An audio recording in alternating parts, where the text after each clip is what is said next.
அனைவருக்கும் வணக்கம். சற்றுமுன் வெளியான முக்கிய அறிவிப்பின்படி குடும்ப அட்டைதாரர்கள் அனைவரும் பயன்பெறும் வகையில் அவர்களுக்கு ரொக்கப்பணம் வழங்குவது குறித்தும் மேலும் மகிழ்ச்சியான அறிவிப்புகளை தமிழக அரசு வெளியிட்டுள்ளது. இதை பத்தி விரிவாக நம்ம வீடியோல பார்க்க போறோம். வீடியோவை கடைசி வரைக்கும் முழுமையாக பாருங்க. வீடியோக்குள்ள போறதுக்கு முன்னாடி இந்த வீடியோக்கு ஒரு லைக் பட்டனை பிரஸ் பண்ணிக்கோங்க. இப்போ அந்த சேனலுக்கு ஃபர்ஸ்ட் டைம் பாத்தீங்கன்னா சப்ஸ்கிரைப் பட்டனை பிரஸ் பண்ணிக்கோங்க.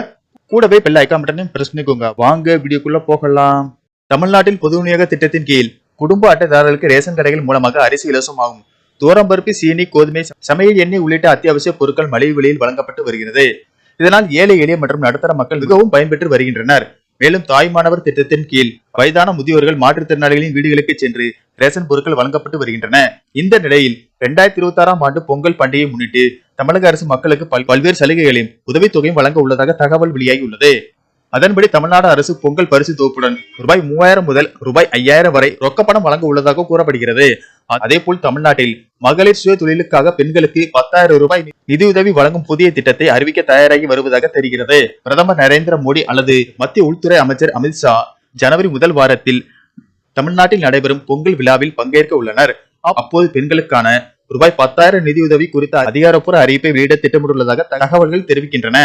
மேலும் தேர்தலுக்கு சில மாதங்களுக்கு முன்பு பொங்கல் பண்டிகை வருகிறது என்பதால் பொங்கல் பரிசு தொகுப்புக்கு அரசு முக்கியத்துவம் தருவதாக தெரிகிறது.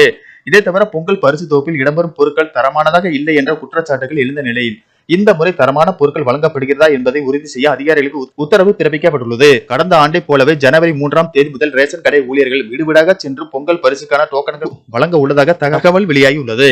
இதனைத் தொடர்ந்து ஜனவரி 9ஆம் தேதி முதல் ரேஷன் கடைகளில் பொங்கல் பரிசு தொகுப்பு மற்றும் ரொக்கப்பணம் வழங்கப்படும் என்று கூறப்படுகிறது. இந்த நிலையில் கலைஞர் மகளிர் உரிமை தொகை திட்டத்தின் மூலம் மாதம் 15ஆம் தேதி தகுதியான பெண்களுக்கு ரூபாய் 1000 வங்கி கணக்கில் செலுத்தப்பட்டு வருகிறது. வருகிற பொங்கல் பண்டிகை முன்னிட்டு முன்கூட்டியே அதாவது 10ஆம் தேதி முதல் 12ஆம் தேதிக்குள் மகளிர் உரிமை தொகை வழங்க அரசு திட்டமிட்டுள்ளதாக கூறப்படுகிறது. மேலும் புதியதாக ரேஷன் கார்டு விண்ணப்பித்தவர்களுக்கு விரைந்து ரேஷன் கார்டுகள் கொடுக்கப்படும் என்றும் தெரிவிக்கப்பட்டுள்ளது.